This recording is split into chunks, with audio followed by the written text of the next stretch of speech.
सिद्धेभ्य ओम नमः सिद्धेभ्य ओम नमः सिद्धेभ्य। नमो अरिहन्ताणं नमो सिद्धाणं नमो आयर्याणं नमो वज्रायाणं नमो लोये सव्साहूणम्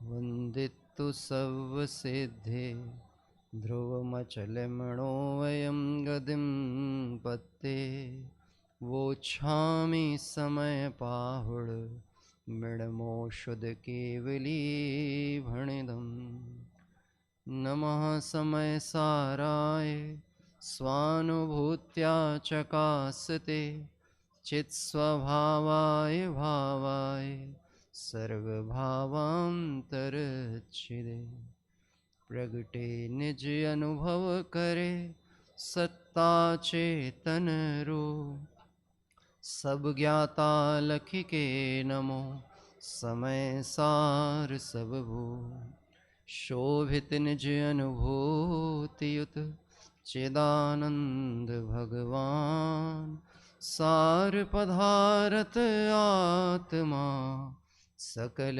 पधारत जान सकल पधारत जान।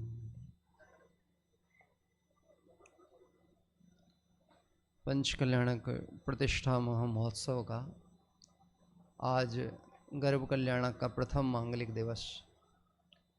इस मांगलिक प्रसंग पर हम सब एक बात मन में जरूर विचारते हैं, महाभाग्य है उन जीवों का जिन्हें जिनेंद्र भगवंतों के पंच कल्याणक महोत्सव करने का अवसर प्राप्त होता है।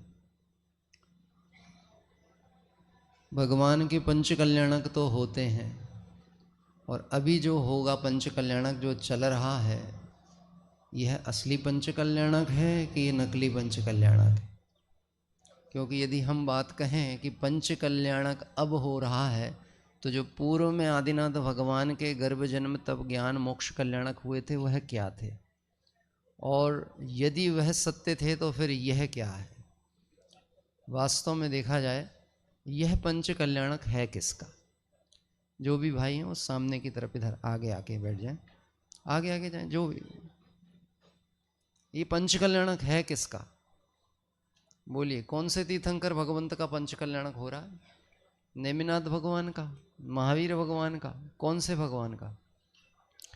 बोलिए, कौन का हो रहा है? आदिनाथ भगवान का। मतलब ये पंच कल्याणक आदिनाथ भगवान का है। अभी और भी 7 पंच कल्याणकों की घोषणा हुई है, और किसी न किसी तीर्थंकर भगवंत के तो होंगे, और हम और आप में यहाँ जो लोग बैठे हैं उन्होंने अनेक पंच कल्याणक भगवंतों के करा चुके हैं। कितने ही तीर्थंकरों को हमने मोक्ष मार्ग में बढ़ने के लिए उनके उस प्रशस्त मार्ग की हमने अनुमोदना कर दी, लेकिन मेरा पंच कल्याणक कब होगा? ये बात विचार करने की। किसका पंच कल्याणक है? पूजा किसकी की हमने? भक्ति किसकी की? स्वाध्याय किया तो किसका किया? वास्तव में जब तक मूल के ऊपर दृष्टि नहीं जाएगी तब तक यह सब आयोजन ही रह जाते हैं। बड़े पंडित साहब का एक बोल है, आयोजन में प्रयोजन को नहीं भूलना चाहिए। यह जो आयोजन है निज कल्याण के हेतु होवे तो यह पंच कल्याणक सार्थक सफल कहलाए। किसका कल्याण करना है? बोलिए, किसका करना है? हम भगवान को भगवान बनाएंगे। शिल्पकार होता है ना, तो पाषाण के अंदर में जो जिनेंद्र प्रतिमा विराजमान है, तो शिल्पकार भगवान बनाता है कि बना बनाया भगवान है? शिल्पकार तो ऊपर के आवरण को हटाता है, तो बना बनाया भगवान प्रकट हुए बिना रहता नहीं। ऐसे इस पंच कल्याणक महोत्सव में हम भगवंतों के पंच कल्याण करने आए हैं कि अपने कल्याण करने के लिए आए? ये पहली शर्त है, पहली बात है। जिसे संसार दुख से भय लगता हो और जिसे आत्म कल्याण की पवित्र मंगल भावना हो, यह पंच कल्याणक उनके सफल हो जाएंगे। और पंच कल्याणक बार बार नहीं होंगे, जीव अनादिकाल से संसार परिभ्रमण में है, एक बार निज आत्मा को देखे, जाने, उस स्वरूप लीनता को प्राप्त करे तो गर्भ, जन्म, तप और इसके बाद निर्वाण, यानी एक बार संसार से मुक्त हुआ तो अनंत काल के लिए शाश्वत आनंद सुख की प्राप्ति मुझे होगी। इस बात का सम्यक रूप से निर्णय करके पंच कल्याणक में बैठना। समय सार जी ग्रंथादिराज विराजमान है और अध्यात्म प्रेमी समाज के बीच में सुबह अपनी प्रातः हो तो शुद्धात्मा की चर्चा से ही होती है, और संध्या हो तो इस आत्मा के मनन पूर्वक ही संध्या का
कि ये तो हमारे आमंत्रण को विफल कर रहे हैं, तो ऐसी बात नहीं, पर पहले तय करना अगला पंच कल्याणक किसको करना, अगली यात्रा किसको करनी। संवेद शिखर की कितनी यात्रा की, कितनी बोलो, 3 यात्राओं से ज्यादा करने वाले कोई बैठे हैं जिन्होंने 3 बार संवेद शिखर की यात्रा की हो? कितनी की बाबूजी आपने? 5 कर चुके हैं। हमने तो ध्यानत राय जी साहब की पूजा में पढ़ा है, एक बार वंदे जो कोही ताहि नरक पशु गति नहीं। एक वंदना से काम होना था, मैं तो सैकड़ों कर चुका। एक पंच कल्याणक सम्यक दर्शन का निमित्तभूत कारण हो के आत्मदृष्टि होनी थी, मैंने तो अनेक कर लिए और आगे के भी टिकट रिजर्वेशन करा लिए। किसके? अगले में जाऊंगा, अगले मतलब अनादिकाल से जीव को मोह की उन्मत्तता ऐसी पड़ी है कि काम, अपने काम को कब करता है? कल पे छोड़ता है। यहां नहीं देख पाए तो वहां देखेंगे, मतलब गेय लुब्धता का ऐसा परिणाम है। देखने को तो चाहता है, गेयों को तो देखना चाहता है, राग में तो फंसना चाहता है, पर राग से भिन्न गायक की दृष्टि करने का अभ्यास नहीं करता। यह पंच कल्याणक मेरा है। किसका है? किसका है? तो आदिनाथ भगवान का क्या होगा? अभी बात कही थी, विभाग बटे हैं ना, यहां पर एक ऐसे हैं परम पुरुष जिनका विभाग सर्वोत्कृष्ट विभाग है, और वो विभाग अगर कार्यकर्ता को देना चाहे तो वो लेना नहीं चाहता। कौन सा विभाग? हाँ, यातायात विभाग दे दो, आवास विभाग दे दो, भोजन विभाग दे दो, व्यवस्थाएं विभाग दे दो, मंच संचालन, ये सब दे दो तो उसे लगता है कुछ दिया।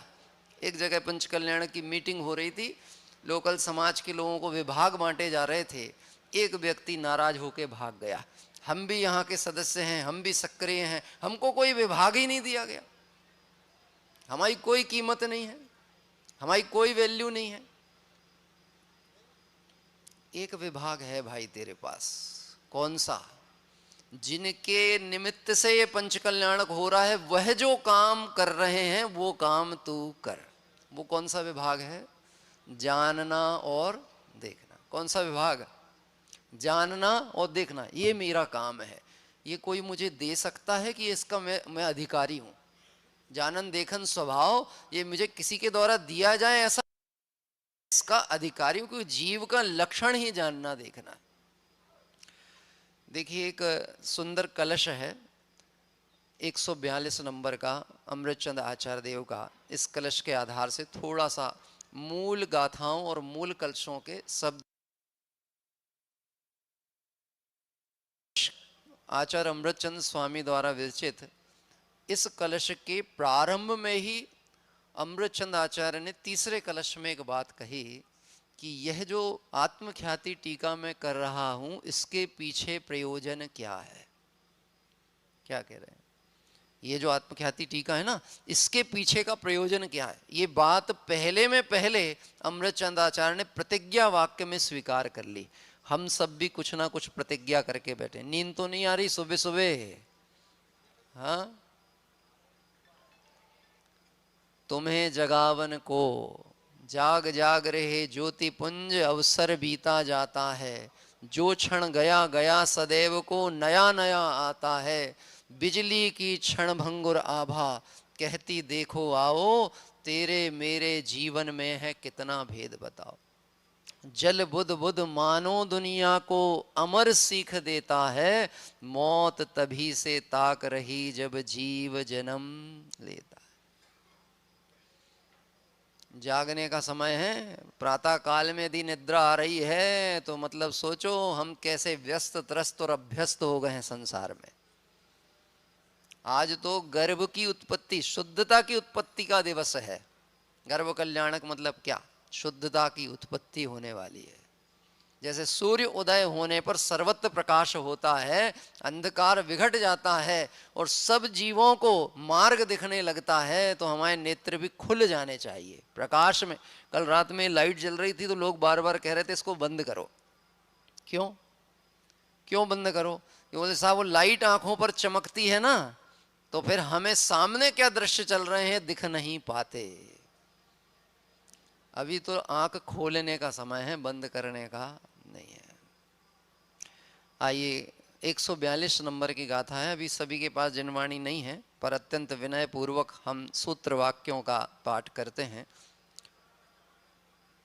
क्लिश्यताम स्वयमेव दुष्कर तरई मोक्षोन्मुखे कर्म भी, क्लिश्यताम च परे महाव्रत तपोभारण भग्नाश्चिरम, साक्षात् मोक्ष इदं निरामय पदं संवेद्यमानं स्वयं, ज्ञानं ज्ञानगुणं विना कथमपि प्राप्तुं क्षमन्तेन।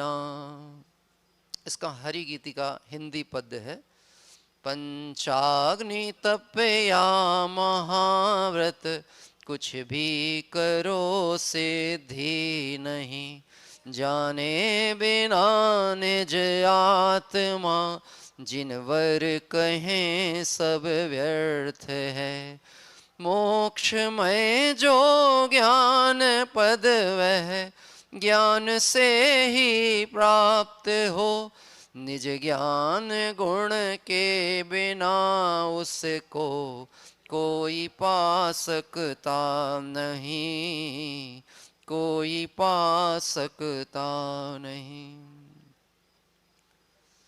दूध को मीठा करना हो तो कैसे होगा? बोलिए, दूध को मीठा करना है तो कैसे होगा? हाँ, चौथे काल में दूध मीठा करना था तो कैसे होता था? ये हमारे आदरणीय सुमत जी भाई साहब का प्रसिद्ध दृष्टांत है। वैसे तो पेटेंट उनके लिए है, लेकिन उपयोग हम भी कर सकते हैं, क्योंकि हमें भी दूध मीठा करना हो तो हमको भी शक्कर ही डालना पड़ेगा, कोई दूसरा उपाय नहीं है। और मुझे इस बात की बड़ी प्रसन्नता होती है कि सम्यक कार्य के दो उपाय नहीं होते। कोई भी भला कार्य होना हो, उसका मार्ग एक हो, उपाय एक हो, तो शंका की स्थिति नहीं है। और अगर दो हो तो कितना खतरनाक है। सुखी होने का सिर्फ एक उपाय, और दुखी होने के कितने। सुख स्वरूप आत्मा को नहीं देखना और यहां वहां जहां तहां सर्वत्र देखना ढूंढना, वो दुखी होने के अनंत उपाय। और सुखी होने का उपाय कितना, सिर्फ एक उपाय। एक है तो अच्छा है कि नहीं। सुख कितने प्रकार के, दो तरह के, इंद्रिय सुख और अतीन्द्रिय सुख, कि सिर्फ एक ही सुख। अगर वह एक है और एक पे दृष्टि हो जाए तो एक की प्राप्ति होगी कि नहीं होगी। इस कलश में आचार्य अमृतचंद स्वामी, यद्यपि अमृतचंद आचार्य नाम ही कैसा है, जिनके वचन अमृत के समान हो, तो हम उनसे ऐसी अपेक्षा तो नहीं कर सकते कि उनके वचनों में कठोर वाणी निकल के आएगी। भाषा समिति धारक हैं, हित मित प्रिय वचन बोलते हैं। लेकिन जब ये कलश हम पढ़ते हैं तो पहला ही शब्द जो है क्लिश्चनताम, पहला शब्द क्या डाला है, क्लिश्चनताम। इसको हम अगर अपने बुंदेलखंड ठेठ भाषा में बात कहें ना, यानी हम कह रहे हैं, अमृतचंद आचार्य नहीं कहें, जाओ मरो। क्या शब्द है, क्या कहेंगे। अगर बुंदेलखंड की माँ अपने बच्चे को स्कूल पढ़ने भेजती है और बच्चा पढ़ने पे ध्यान ना दे, घर आके बस्ता पटक दे, तो माँ उसको ऐसा नहीं कहती है कि बेटा कल फिर से जाना, वो कहती है इसको कुआं में पटक और ढोर चरा। क्या शब्द डाला है, ढोर चरा। यहाँ कलश प्रारंभ करते हुए आचार्य देव ने पहला शब्द क्या डाला, क्लिश्चनताम। हम जिनके पंचकल्याणक में बैठे हैं ना, ऐसे सर्वज्ञ भगवान को महाकारुणिक शब्द कहा जाता है। मतलब हितोपदेशी ऐसे वचन निकलते हैं जिसे सुनने मात्र से मानो कानों में अमृत घुल जाए। लेकिन अमृतचंद आचार्य देव ऐसा शब्द क्यों प्रयोग कर रहा है, क्लिश्चनताम। देखिए, अपन पहले इसका खंडान्वयन से श्लोकार्थ जो है उसको पढ़ते हैं।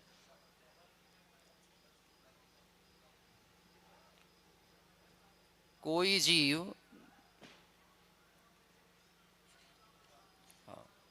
कोई जीव तो दुष्कर तप और मोक्ष से परान्मुख कर्मों के द्वारा स्वयमेव जिन आज्ञा के बिना क्लेश पाते हैं तो पाओ। क्या कहा, यहाँ पे कोई कहना चाहिए दो वचन नहीं कहे गए, किंतु ऐसा कहा, कोई जीव यदि दुष्करतर और मोक्ष से परान्मुख कर्मों के द्वारा स्वयमेव क्लेश पाते हो तो पाओ, और अन्य कोई जीव महाव्रत तप भारेण मोक्षोन्मुख अर्थात कथंचित जिन आज्ञा में कथित महाव्रत और तप के भार से चिरम बहुत समय तक भगना यानी भग्न होते हुए क्लिश्यताम क्लेश को प्राप्त करें तो करो। कोई जीव दुखी होना चाहे तो दुखी हो। इसका दूसरा पक्ष क्या होगा कि जो जीव सुखी होना चाहे वह सुखी हो। हम सब दुखी हैं कि नहीं है, यहां जितने बैठे हैं ना, इन्हें दुख लग रहा था इसलिए यहां आए, और जिन्हें अभी कदाचित कहीं बाह्य पदार्थों में सुख लग रहा है वो वहां अटके पड़े। हमें दुख लग रहा है कि नहीं लग रहा, काय का दुख है, कैसा दुख है, कौन सा दुख है, अपने पुण्य का उदय है कि नहीं है, फिर दुख किस बात का है बोलिए। तीर्थंकर भगवान के तो तीर्थंकर नाम कर्म प्रकृति का महापुण्य का उदय, हमारा भी पुण्य का उदय है कि नहीं है। देव शास्त्र गुरु मिल गए हैं, व्यापार धंधा है, परिवार अनुकूल है, जैन कुल मिल गया, जैन शासन मिल गया, महापुण्य उदय से मैं जैन शासन को प्राप्त कर गया, मुझे दुख की क्या बात है। बोलो दुख क्या है। और जब तक दुख भाषित नहीं होगा तब तक सुख के लिए प्रयास करने वाला भी नहीं है। दुख लगता है कि नहीं लगता बोलिए, कोई दुख है कि नहीं। ये मौन होके बैठने से काम नहीं होगा, बोलना पड़ेगा, कम से कम आवाज इतनी तो निकले कि अपने अंदर तक पहुंच जाए, बाहर जाए या ना जाए। क्या कोई दुख है? नहीं है। बस यही विचार स्वाध्याय है। नहीं तो पंच कल्याणक तो पूरा हो जाएगा, पर पूरा नहीं करना है, इसको सार्थक सफल करना है। जब तक दुख नहीं भासित होता तब तक सुख के लिए प्रयास नहीं करता। टोडरमल जी साहब ने दृष्टांत दिया है, कान में अगर तेज दर्द होता है तब बकरे का मूत्र भी कान में डालता है। ये बात कह करके क्या कहना चाहते हैं? जानता है ये पदार्थ स्पर्श योग्य नहीं है, मैं इसे छू नहीं सकता, पर दर्द नहीं सहा जाता है तब डालता है। और ये कहने के पीछे अर्थ ऐसा है, जब कान में डालता है तो सिर्फ यहां रहता है ऐसा नहीं, कहां तक आता है? बोलो, आप उसे देखना चाहोगे? आप छूना मतलब जब दुख सहन नहीं होगा तो सुख के लिए प्रयास करेगा। हम जिनके पंच कल्याणक हैं ना, उन्होंने संसार को भली प्रकार से देख लिया, समझ लिया, जान लिया, पहचान लिया और देख लिया। संसार महादुख सागर के प्रभु दुखमय सुख आभासों में मुझको न मिला सुख क्षण भर भी कंचन कामिनी प्रासादों में। हमें पंच कल्याणक महोत्सव के राग रंग कार्यक्रमों में आनंद आवे और भगवंत ने जिस स्वरूप की दृष्टि करके आनंद प्राप्त किया उस पे दृष्टि नहीं जाए तो पंच कल्याणक सफल नहीं होने वाला। आचार्य देव कहते हैं, करना है तो करो, करके देख चुके अनंत बार, और देखना है तो और देख लो, किंतु सुख की प्राप्ति होने वाली नहीं। कैसे? पुनः पढ़ते हैं। ये शब्दों का बारंबार हमें चिंतन मनन करना चाहिए। स्वाध्याय कहते किसको है? क्या सबसे अच्छी बात है, एक तो स्वाध्याय शब्द स्वा से ही जुड़ा हुआ है, सबसे महत्वपूर्ण है। अगर सभा से जुड़ा हुआ होता तो स्वाध्याय नहीं हो सकता था, क्योंकि सभा तो सब उदय प्रमाण अपनी अपनी योग्यता अनुसार होती है, लेकिन स्वाध्याय ये अपने पुरुषार्थ से होता है। देखो, कहते हैं कोई जीव दुष्कर तप और मोक्ष से परान्मुख कर्मों के द्वारा स्वयमेव क्लेश पाते हो तो पाए। कर्म दुखी करते हैं कि नहीं करते? बोलते तो ऐसे ही हैं। बोलो कितने कर्म अभी हमारे साथ में हैं। अरिहंत परमात्मा के 4 घाती कर्मों का भाव, सिद्ध के 8 कर्मों का भाव, और हमारे साथ कितने कर्म हैं? कितने कितने हैं? बोलना नहीं चाहते। क्यों नहीं बोलना चाहते? क्योंकि अभी मान्यता में जो बात बैठी है वो हमारा अभी वर्तमान ज्ञान भी जिनवाणी की साक्षी में बात को उस समय जान तो रहा है कि मैं जो मानता हूं वह गलत ही है। इतना तो कम से कम जिनवाणी की साक्षी में कषाय मंदता में बात तो पकड़ में आती है। मेरी जो मान्यता में बैठी है ना वो बात गलत है, लेकिन छोड़ने को तैयार नहीं है। कर्म से जीव दुखी है कि नहीं है? नहीं है। सबसे पहले तो इतना समझ ले वे, स्वयं तत्विचार करता नहीं और अपना दोष कर्मादिक पर डालता है। जिन आज्ञा माने तो यह अनीति संभव नहीं है। कर्म में तो कुछ विचार होता नहीं, कर्म में तो कुछ ज्ञान है नहीं, कर्म तो कुछ करते धरते हैं नहीं, लेकिन इनसे दुख होता है, इनसे सुख होता है। ऐसी मान्यता में अज्ञान भाव से जो दुखी हैं उन्हें दुखी रहना हो तो दुखी रहो। पहले तो ये समझ लो, कर्म कितने? 8 और जीव कितना? 1। मैं 1 और विपक्षी दल कितने? 8। ज्यादा ताकतवर कौन है? बोलिए। एक तरफ 8 और एक तरफ मैं, ताकतवर कौन है? मैं कैसे? एक तरफ 8 और एक तरफ मैं, फिर भी ताकतवर। जब चुनाव का समय आता है ना तो कम से कम भारतीय लोकतंत्र में ये घटना तो प्रैक्टिकल दिखाई देती है कि एक नेता मुख्य रूप में खड़ा है और सारे छोटे छोटे दल मिलकर के एक विपक्षी पार्टी तैयार करते हैं और सब मिलके क्या प्रतिज्ञा करते हैं? अब तो इसको चढ़ने नहीं देंगे, अब तो इसको जीतने नहीं देंगे, अब तो इसको हरा करके ही रहेंगे। ऐसी कसम खा करके हाथ से हाथ मिला के चलते हैं, वो सारे जो भी समुदाय हैं मिले हुए हैं, वो ज्यादा पावरफुल है कि एक पावरफुल है? यहां 8 हैं और एक तरफ कौन है? एक मुझे हमारे घर की एक प्रसंग याद आता है। पिताजी को एक बार पुलिस स्टेशन में बुलाया गया था। इसका अर्थ ये नहीं निकलना चाहिए कि पुलिस स्टेशन में उनका क्या काम था। जे कर्म पूरब किए खोटे, सहे क्यों नहीं जीत। तो जिन लोगों ने कंप्लेंट डाली थी, कोई प्रशासनिक कंप्लेंट डाली थी, तो सामने की तरफ से 20-22 लोग एक साथ थाने में खड़े हैं और इधर खबर आई तहसील उसके टीआई की कि आपको थाने में आकर के जवाब देना है। तो जब पिताजी पहुंचे तो वहां पे खड़े होने जगह ही नहीं, टीआई के रूम में खड़े होने जगह ही नहीं। और मैं भी साथ में गया उनके। तो पिताजी से टीआई ने बोला, आप किसी को लेके नहीं आए अपने साथ में? इतने सारे लोगों ने आपके नाम पर कंप्लेंट डाली है, आप किसी को लेके नहीं आए? तो पिताजी ने कहा, सत्य को साथ की जरूरत होती ही नहीं।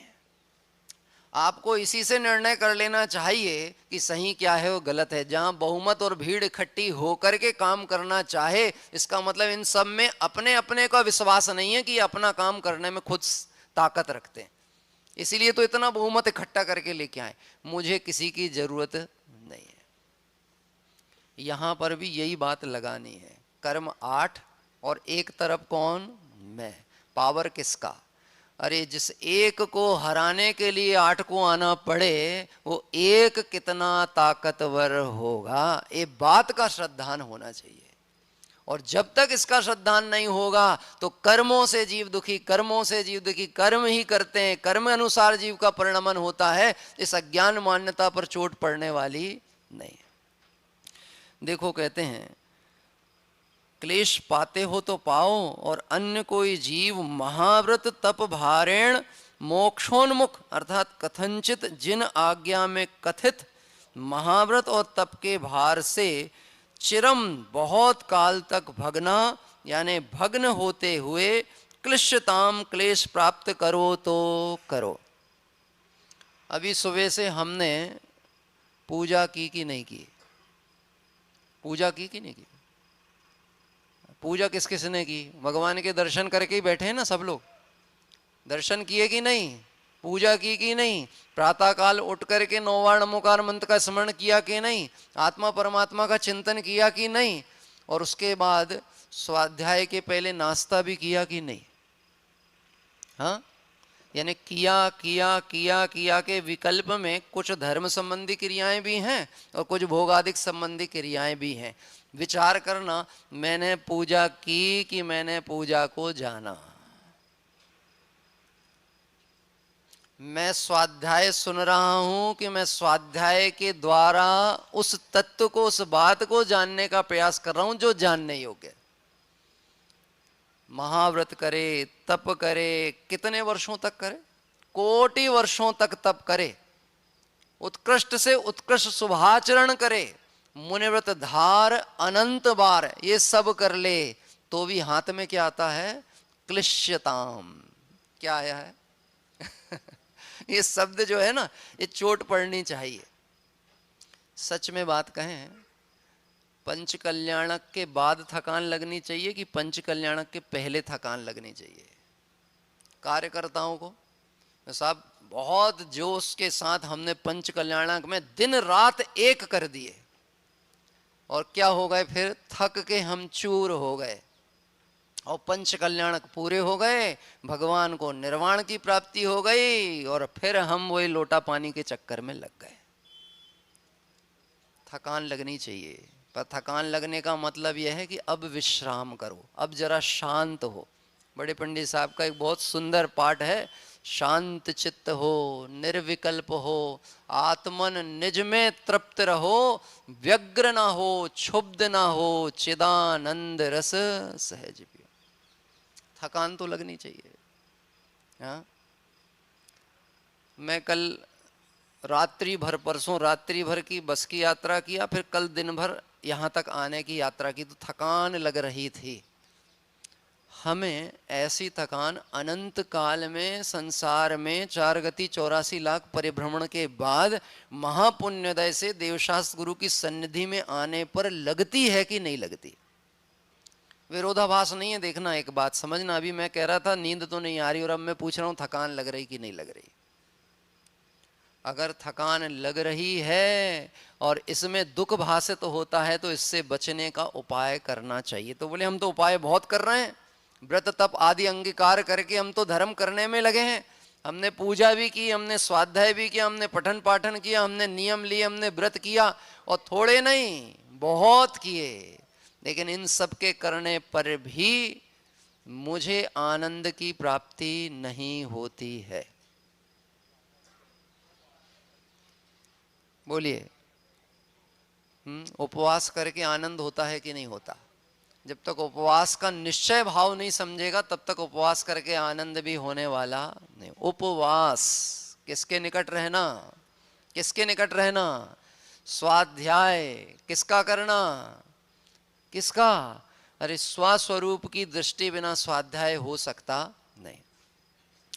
बहुत समय तक भग्न होते हुए क्लेश प्राप्त करे तो करो, साक्षात मोक्षः, जो साक्षात मोक्ष स्वरूप निरामय पदम, निरामय यानी भाव रोग आदि समस्त क्लेशों से रहित पद है, और स्वयं संवेदमान, स्वयं संवेदमान है। इदम ज्ञानम, ऐसे इस ज्ञान को ज्ञान गुण के बिना कथम अपि किसी भी प्रकार से प्राप्तुम ना ही क्षमन्ते, वह प्राप्त नहीं कर सकते हैं। देखो ये शब्द जो है ना, एक एक वैसे इतनी तीव्रता में पड़ जाने से इसके भाव पकड़ में कितने आए ये नहीं मालूम है। इसीलिए हमारे यहाँ परंपरा ये चली कि हर व्यक्ति के सामने जिनवाणी रहती थी। ये तो काल दोष कह लें कि प्रोजेक्टर आ गए और जिनवाणी हाथों से दूर होने लगी। और हमें क्या लगता, अब तो कितनी सहजता, अब तो कुछ नहीं करना, सब कुछ रेडी मिलेगा। जैसे मंदिर में पूजा की थाली भी रेडी है, भगवान भी बैठे हुए हैं, सब व्यवस्थाएं हैं, पढ़ने वाले पढ़ रहे हैं। हमारा काम सिर्फ क्या है? हमारा काम क्या है? सुनने का, कि जानने देखने का, कि द्रव्य चढ़ाने का? हमारा काम क्या बचा? यानी जहां जो योग्य था उस संबंधित हमारे को विचार नहीं आया। ये जो एक एक शब्द कहे गए, एक एक शब्द के भाव क्या हैं, इस भाव को जिनवाणी के अवलंबन से बारंबार विचार करना चाहिए। ज्ञान गुण के जाने बिना उस ज्ञान की प्राप्ति नहीं हो सकती। बोलो ज्ञान कहाँ है? रत्नकर्ण शावकाचार्य में लिखा है, नख से सिख तक जितना जो कुछ जानना जानना जानना जानना जानना हो रहा है वो ही मेरा वैभव है। नख से सिख तक जितना जानना हो रहा। एक बहन का समाधि का एकदम अंतिम काल चल रहा था, ऐसी स्थिति थी कि ऐसा लग रहा था कोमा की कंडीशन में है। सिर्फ दर्द का थोड़ी सी कराह निकल रही थी, दर्द था तो थोड़ी कराहने की आवाज आ रही थी। अब उनके लिए संबोधन के लिए गए, मैंने जाते से उनसे पूछा, बहन दर्द हो रहा है? क्या कहा? तो किसी ने बोला, ज्यादा ये सब बातें मत बोलो, मूल बात बता दो, जल्दी हो सकता देह छूट जाए। मूल बात बताओ। क्या मूल बात बताओ? ये नहीं पूछो दर्द हो रहा है कि नहीं, ये मूल नहीं है। हा? अरे दर्द का वेदन करने वाला तू आत्मा विद्वान है, तू आनंदित हो जा। क्योंकि जीव की पहचान क्या है? जो जानता देखता है, जिसमें ज्ञान है, जो सुख दुख का वेदन करता है, वो जीव है। तेरे को दुख का वेदन नहीं हो रहा, तुझे ज्ञान का वेदन हो रहा है। उपयोग को वहां से हटा ले, तू स्वयं ज्ञान स्वरूपी आनंद स्वरूपी है। क्या बोलो? सुकमाल सुकौशल मुनिराज पर उपसर्ग के काल में उन्हें दुख का वेदन हो रहा होगा कि नहीं हो रहा होगा? हम मालूम क्या होता है, ऐसा सोचते हैं वो तो दुख के काल में भी सुख का वेदन कर रहे हैं ना, तो बाहर जो उपसर्ग आदि हो रहे हैं उसका उन पे असर नहीं पड़ रहा। भाई साहब, उनके ज्ञान में तो आ रहा है, परंतु भेद ज्ञान के बल से वो अपने आत्मा आनंद में रहने के अभ्यासी हो गए। क्या आत्मा सुख दुख का जानने देखने वाला, सुख दुख गुण उसमें है, वो जान देख सके ऐसी सामर्थ्य है। भगवान आनंद सर्वज्ञ परमात्मा परम आनंद अनंत सुख को भोगेंगे, जिस विधि से वह मुक्ति को प्राप्त करेंगे उस विधि को मैं देख जानकर उस विधि का अभ्यास नहीं कर सकता। देखो कहते हैं निरामय भाव रोग आदि समस्त क्लेशों से रहित पद वह आत्मा का है। अभी अपने को कोई रोग है इस समय? आपको कोई तकलीफ है, कोई रोग है? हाँ बताइए क्या है? हाँ आवाज नहीं आ रही है। हाइपर टेंशन का रोग है। आपका रोग पूछते हैं, पड़ोसी का क्यों बताते आप? हाँ खत्म हो गया रोग। देखो गर्दन हिलने लगी। किस बात पे? हाँ हाँ वो मेरा नहीं है, मैं भ्रम से जिसको अपना मान रहा था उसका। आपके नाम पे कितनी रजिस्ट्री है, मकान आदि, संपत्ति कितनी है? वही इंद्र जैसे वैभवशाली वेशभूषा में आप ही दिख रहे हैं, इसलिए पूछना तो आपसे ही पड़ेगा। बोली कितनी है? खबर न थी, पता नहीं है। आपको मालूम है उस रजिस्ट्री में नाम किसका लिखा है? नहीं मालूम। आपका नाम क्या है? आपको अभी ऐसा ही लगेगा मेरा जो नाम प्रसिद्ध नाम है ना इस पर्याय में, जो मनुष्य पर्याय में, वही नाम तो लिखा है। अभी बोलिए आपका सच्चा नाम क्या है, वास्तविक नाम क्या है? शुद्धात्म है मेरा नाम, और रजिस्ट्री में जो नाम लिखा है वो मेरा नाम नहीं। तो रजिस्ट्री मेरी रही कि नहीं रही? यहीं त्याग हो गया।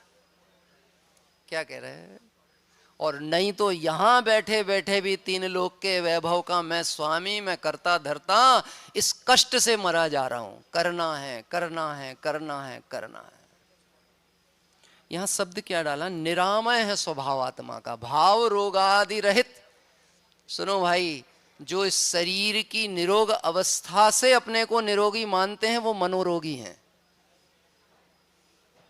क्या कह रहे हैं? और जो शरीर की रोग अवस्था से भी अपने को रोगी मानते हैं वो भी रोगी हैं। दो बात कही। शरीर की निरोग अवस्था चल रही हो, कदाचित रोग का प्रकोप नहीं हो, निरोगी तो नहीं है शरीर पर रोग का प्रकोप नहीं हो, तो मैं अभी स्वस्थ हूं। भाई साहब अभी सर दर्द तो नहीं हो रहा ना? नहीं हो रहा ना? किसका किसका? मेरा सर दर्द नहीं हो रहा। यही सबसे बड़ी मुसीबत की बात है कि सर मेरा है और इसीलिए होने वाला दर्द भी किसका है? वो दर्द भी मेरा है। कुष्ठ रोग के एक बोर्ड पर लिखा था, सरकार का जो सूचना विभाग होता है उस बोर्ड पे लिखा था, कुष्ठ रोग का यही दर्द है कि इसमें दर्द नहीं होता। क्या लिखा? कुष्ठ रोग का यह दर्द है कि इस रोग में दर्द नहीं होता, और दर्द नहीं होता तो पता ही नहीं चलता कि ये रोग कितना बढ़ता चला जा रहा है।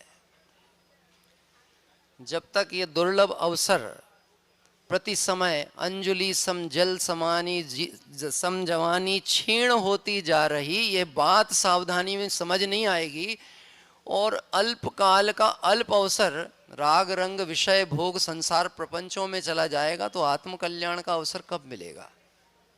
अनंत काल सिर्फ दो जगह कटने वाले हैं, सिर्फ दो जगह, या तो निगोद में या सिद्ध दशा में। और बहुत दुर्लभ अवसर थोड़ा सा जो मिला है वो कौन सा मिला है? इसी को कहेंगे अभी ये जो प्राप्त पर्याय का अवसर, ये अत्यंत दुर्लभ। आचार्य देव कहते हैं सत्य को समझे बिना अगर तुम्हें क्लिश्यताम दुखी होना है तो तुम दुखी हो, या सत्य को स्वीकार करके अभी इसी समय आनंद और सुख को प्राप्त करो। हाँ? मुझे ध्यान आता है इसी पंचकल्याणक महोत्सव में छोटे दादा के प्रवचन होते थे, पिताजी के प्रवचन होते थे, बाबू युगल जी साहब के प्रवचन होते थे। एक बार छोटे दादा ने इसी पंचकल्याणक के पंडाल में कहा, आपको मालूम है जितने भी भगवान बन के आते हैं वो कहाँ से आते हैं? जितने जिन मंदिरों में भगवान हैं वो सब कहाँ से आते हैं? बोले हमारे जयपुर राजस्थान से सारे भगवान बन करके आते हैं। और भगवान बनने की कला भी सिखाने वाले कहाँ से आते हैं? कि वहीं से आते हैं। तो हम मध्य प्रदेश वाले कैसे रह जाते, राजस्थान पिड़ावा में बैठे हैं और मध्य प्रदेश बिल्कुल बाजू में है। हमको तो ये बात नहीं स्वीकार हो सकती ना, पूरा श्रेय राजस्थान वाले ले जाएं। तो फिर हमारे पिताजी का स्वाध्याय टाइम था, तो उन्होंने कहा जितने भगवान सिद्धालय में बैठे हैं, विराज रहे हैं, वह सब मध्य प्रदेश से ही भगवान बनते हैं। किससे बनते हैं? तो अभी आप कहाँ बैठे हो? पिड़ावा में बैठे हो, पांडाल में बैठे हो कि अपने में बैठे हो? अपने में बैठे हो तो पंच कल्याणक अपना हो रहा है, और पांडाल में बैठे हो, पांडाल के बाहर बैठे हो, राग रंग प्रसंग में बैठे हो तो भगवान का तो हो जाएगा, और बाकी तुम क्लिश्यताम क्लिश्यताम क्लिश्यताम। क्या कह रहे हैं? समय हो चला। किस बात का? किस बात का? विरम किम अपरिहरेण कोलाहलेन। हे भाई, अब तो इस मिथ्यात्व को छोड़ो, अब तो इस भ्रम भ्रांति को छोड़ो। सुख कहाँ है, आनंद कहाँ है? जो जानन देखन स्वभाव वाला आत्मा है वो ही तो तू है। कभी आपके साथ ऐसा हुआ है कि आपका चश्मा खो गया हो? आपके साथ ऐसा हुआ कि नहीं? आपका चश्मा खोया कि नहीं? कभी नहीं हुआ। हाँ, मेरे साथ एक बार बंबई में बहुत गजब की बात हुई। मैं जिस कमरे में ठहरा था, उन्होंने मुझे सब व्यवस्था दे दी थी, चादर भी दे दिया था कि ठंड लगे तो आप ओढ़ लेना। और मुझे रात में 1 बजे बहुत तेज ठंड भी लगी, और मैंने हाथ पैर पटके भी देखे कि चादर, ये बोल के तो गए थे रखा है, पर मिल क्यों नहीं रहा। लेकिन थकान इतनी थी कि हिम्मत ये भी नहीं हो रही कि उठ के लाइट जला के देखें। तो ऐसे ही पटकते रहे 2-3 बार हाथ, फिर करवट बदल ली, फिर नहीं मिला, फिर करवट बदल ली, नहीं मिला। इसी करवट बदलते बदलते में सुबह हो गई। वो विकल्प चलता रहा कि चादर गया तो गया कहाँ, रात भर बड़ी ठंड लगी है। ज्यों ही उठ करके देखा तो सर के नीचे चादर रखा हुआ था। कहाँ रखा था? कहाँ? उसी पे सो रहा हूं, और मुझे यही नहीं पता है कि यही तो है। हमने स्कूल की पढ़ाई में बचपन में एक लेसन पढ़ा था, कैरेक्टर का नाम था कुच्चू। क्या नाम था? नाम बोल लो आप, वो कोई भी कैरेक्टर हो सकता है, रामदेव, सामदेव, डंडी पुरुष, कोई भी हो सकता है। कुच्चू नाम था इंग्लिश की बुक में। वो एक दिन ऑफिस जा रहा है, और ऑफिस जाते जाते अचानक परेशान हो गया, मेरा ग्लास कहाँ है, मेरा चश्मा कहाँ है, मेरा चश्मा कहाँ है। पत्नी को चिल्ला रहा, बच्चों को चिल्ला रहा, मैं लेट हो रहा हूँ, जरा जल्दी से चश्मा ढूंढ के बताओ। तो पत्नी कहती है, पहनते तुम हो, रखते यहाँ वहाँ, हम ही क्यों ढूंढे, तुम भी ढूंढो। तो बोले, मैं भी तो ढूंढ रहा हूं ना, मैं भी ढूंढ रहा हूं, तुम भी ढूंढो। थोड़ी देर बाद पत्नी का ट्यूबलाइट जला कि तुम ढूंढ रहे हो तो तुम ढूंढ कैसे रहे हो? क्या कह रहे हैं? बोलो, तुम ढूंढ रहे हो तो तुम ढूंढ कैसे रहे हो? तुमको चश्मा बिना तो स्पष्ट दिखता नहीं, और अगर चश्मा लगाए हो तो ढूंढ किसको रहे हो? अरुण जी भाई साहब, हाँ, खोज रहा हूं मैं किसको? स्वानुभव के बिना भ्रमता ही रहा हूं मैं। कभी मंदिर में, कभी तीर्थ में, भ्रमता ही रहा हूं मैं। स्वानुभव के बिना भ्रमता ही रहा हूं मैं। ज्ञान गुण के बिना इसको प्राप्त नहीं कर सकते। जब तक दृष्टि स्वसन्मुख नहीं होगी, जब तक देखने वाले को नहीं देखेगा, जब तक जानने वाले को नहीं जानेगा, तब तक अनादि से खोया हुआ चैतन्य चिंतामणि भगवान आत्मा मिलने वाला नहीं है। एक अंतिम पंक्ति है, भैया एक समय का ही काम है, 100 सोनार की और 1 लोहार की, एक ही समय का काम है। मैं जो भी बात कहूंगा ना, बिल्कुल दौलत राम जी की ही पद्धति से, उन्हीं के अनुक्रम से कहने का प्रयास करेंगे, और कहना भी वैसा ही चाहिए। पै कछु कहूं कही मुनि यथा। किसी को भी ये भ्रम भ्रांति नहीं होना चाहिए मैंने नई बात खोज करके लाया। जिनके अंदर से ये शब्द निकल जाते हैं ना, हमने इस गाथा का नया रहस्य खोजा, शायद आपके ध्यान में आया है कि नहीं आया, ये सर्वज्ञ भगवान से अपने को बड़ा मानने लगे हैं। क्या सर्वज्ञ भी नई बात नहीं लाते, अनादि का वस्तु स्वभाव जैसा है वो उनकी दिव्य धनी में वैसा का वैसा आया, वहां कोई मतभेद नहीं है। एक समय का काम है और एक बार का काम है। मेरे पिताजी ये दोहा बोलते थे, वो बोल करके और अपन चिंतन में जाएंगे। विराम ले रहे हैं मतलब ये नहीं, विचार की शैली में अंदर बढ़ेंगे। दयादान पूजा दिक पूंजी सो अजान पनो, जितनी हंस तू अनंत काल में कमाएगो। क्या कहा? दया दान पूजा दिक पूंजी सो, सच्चा वैभव धन क्या है इसे जाने बिना दया दान पूजा दिक पूंजी सो अजान पनो, जितनी हंस तू अनंत काल में कमाएगो। तेरे बिन विवेक के कमाई ना रहेगी हाथ, भेद ज्ञान बिना एक समय में गमाएगो। कितने समय में जाएगी? एक समय में जाएगी। प्राप्त पर्याय की स्थिति थोड़े काल की है। ये वक्तव्य पूरा होगा कि नहीं होगा, ये पंच कल्याणक में पूरा देख पाऊंगा कि नहीं देख पाऊंगा, एक समय का ठिकाना नहीं। भेद ज्ञान बिना एक समय में गंवाएगो। अमल अखंडित सहज शुद्ध चिदानंद, या के वणज माही एक समय जो रमाएगो। तो मेरी बात मान प्रभु आपने प्रताप आप, एक समय की कमाई तू अनंत काल खाएगो। कितने काल? अनंत काल। और अनंत काल का कमाया हुआ व्रत तप आदि का पुण्य निज स्वभाव की दृष्टि बना एक समय में नष्ट हो जाएगा। ऐसा अपूर्व अवसर हम और आप सबको प्राप्त हुआ। निज कल्याण के हेतु यह पंच कल्याणक महोत्सव हम सभी को आत्म कल्याण का निमित्त कारण बने, इसी भावना से। ठीक।